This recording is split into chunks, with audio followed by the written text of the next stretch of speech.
যাচ্ছি। ও কাণ্ডে পিণ্ডে গিলবে বলে এবারই এসেছি। ভাত দাও, মাংস দাও।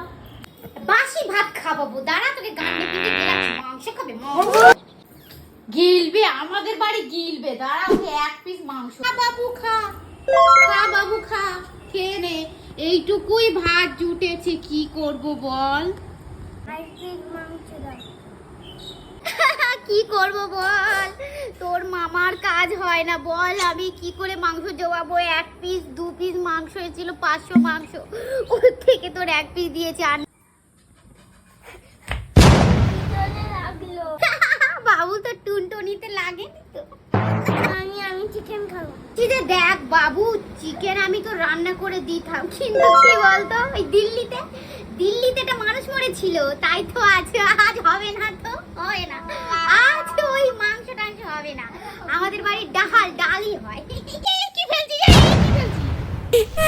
করে গেল না কি বাবা, পালা। বাবা সুন্দর চাদরটা খাই করে দিলে, লাভ লাভ লাভ লাভ লাভ। তুই আমার বিছানা চাদর এরকম করে নষ্ট করে দিলি, কি করছিস? ওরে বাবা, আমার চাবিটারে নষ্ট করে দিল, হারামজাদা। বাবা সব গান্ডে পিন্ডে গিলতে আসবে আমার এখানে, পোড়া মুখ।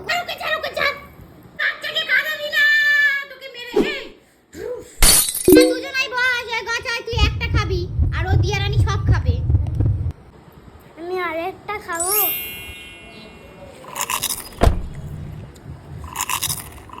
খাওয়া কিরা গান্ডে বান্ডে গিলি, মানা তোদের বাড়ি কিছু খাস না নাকি? এখানে এসে রাক্ষসের মতো গিলবে, সব রাক্ষসের মতো। জীবন